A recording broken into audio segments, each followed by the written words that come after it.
Assalamualaikum warahmatullahi wabarakatuh.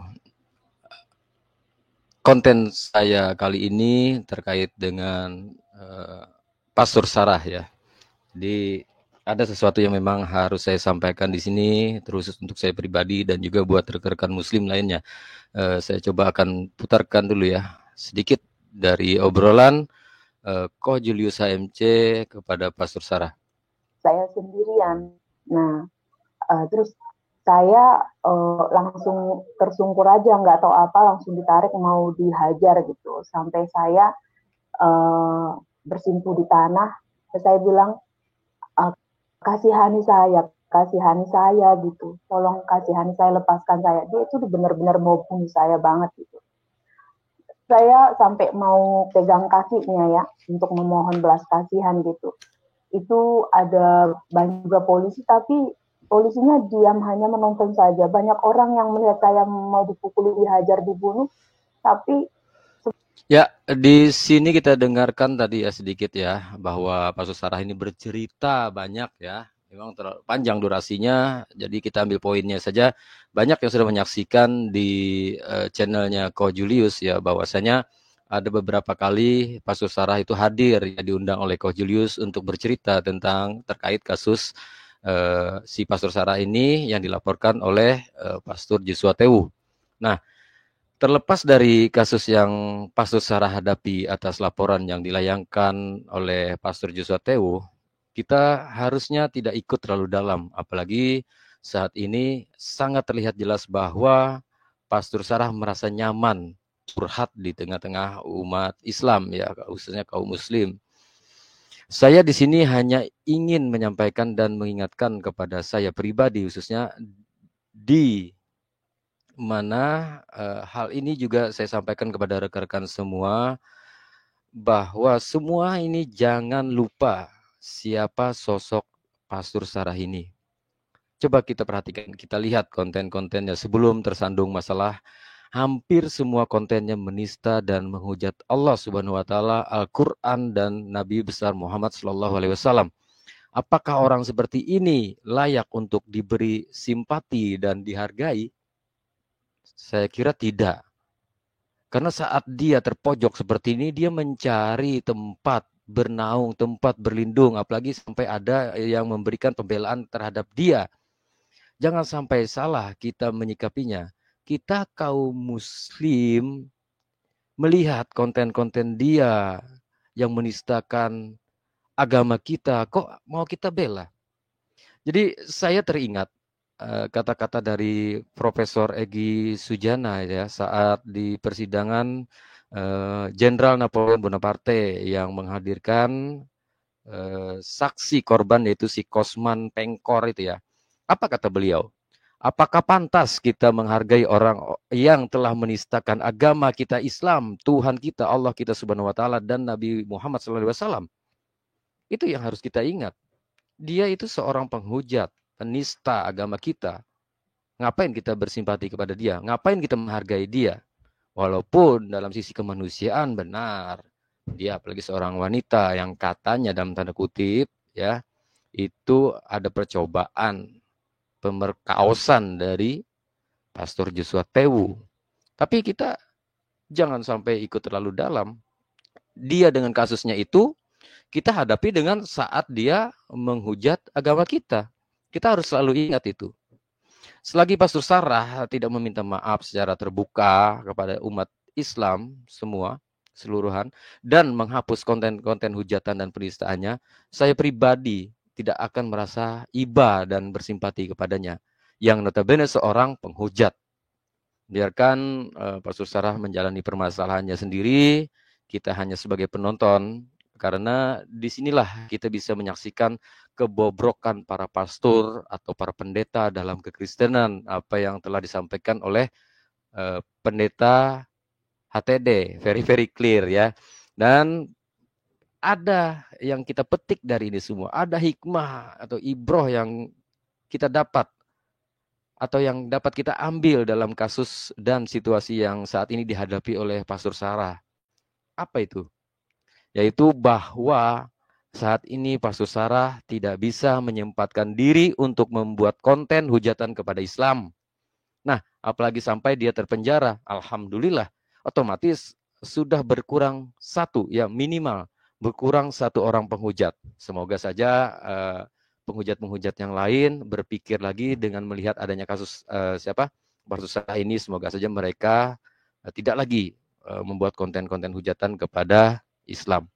Intinya kita harus selalu ingat siapa Pastor Sarah, yaitu seorang penghujat Islam yang tidak perlu diberi simpati, apalagi diberi pembelaan. Coba kita perhatikan ya. Di sini coba saya bagikan channelnya Pastor Sarah di sini ya. Nah, kita lihat di sini. Apa isi semua kontennya? Sebelum dari permasalahannya kepada Joshua Tewu. Kalau di awal-awal, di akhir-akhir ini memang tanggapan terhadap Joshua Tewu ya. Dan juga sebenarnya Ko Julius juga sering dia ini juga. Nih, Julius dan kawan-kawan keturunan ular bludak gitu kan. Ini ada lagi yang lain tuh. Banyak sekali konten-konten dia menghujat Islam. Tapi kalau saya perhatikan ya sampai di akhir ini ya, ada sebagian yang sudah dihapus oleh Pastor Sarah ya. Tentang hujatan-hujatan dia terhadap Nabi besar Muhammad SAW itu udah banyak sekali hilang di sini ya. Entah dia hapus atau memang sebenarnya di take down oleh YouTube. Allahu a'lam bishawab ya. Tapi semua kayaknya banyak yang sudah mengetahui ya siapa seorang Pastor Sarah ini ya. Sudah pernah juga melihat konten-konten dia saat menistakan agama Islam. Nah, di sini juga saya bagikan lagi satu channel cadangan dia, yaitu Pastor Sarah Reaction ya di sini. Nih, kalau di sini karena channelnya mungkin baru ya, jadi di sini hanya mereaction terkait dengan kasusnya yang dilaporkan oleh Pastor Joshua Tewu ya. Nah, di sini semua ini terungkap siapa Joshua Tewu sampai ketemu di pengadilan. Tuh, korban Joshua Tewu angkat suara. Setelah Paul Jang dan Saifuddin Ibrahim bersiap untuk bukti rekaman telepon Joshua Tewu. Semua orang harus tahu siapa Joshua Tewu. Jadi dia di channel barunya ini khusus untuk membahas si Joshua Tewu ya. Oke, kita kembali ke video dari Ko Julius ya. Video dari HMC. Kita lihat bagaimana dia mencari simpati ya, mencari pembelaan. Dan dia kalau saya rasa sih ingin sekali ya ada pembelaan hukum dari pihak Muslim, apalagi kemarin sempat ditawarkan oleh Ko Julius ya untuk memberi bantuan hukum terhadap Pastor Sarah.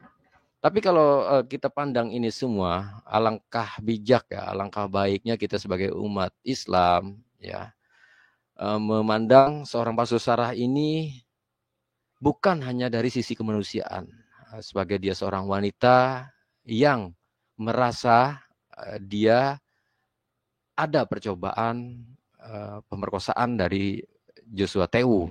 Tapi ada sisi lain yang harus selalu kita ingat. Siapa sih seorang Pastor Sarah ini? Kenapa dia muncul saat ini? Karena apa? Dia viral di umat Islam. Awalnya bukan karena Joshua Tewu, tapi hujatan-hujatan dia. Dia ingin viral, dia ingin channelnya besar mungkin, ya dengan cara menghujat seperti itu. Tapi kelihatannya memang tidak bisa berkembang channelnya hanya karena menghujat-hujat dan memfitnah. Karena kita tahu sendiri semuanya isinya itu fitnahan. Nah, setelah terjadi kasus ini, dia angkat tentang ya upaya percobaan tadi dan akhirnya dilaporkan oleh Pastor Joshua Tewu, muncullah dia sebagai orang yang merasa dirugikan, yang merasa paling harus diberi empati ya. Nah, dia mencari tempat di mana? Di pihak Muslim. Dia ingin sekali berdiri di antara Muslim. Dia merasa nyaman di antara Muslim.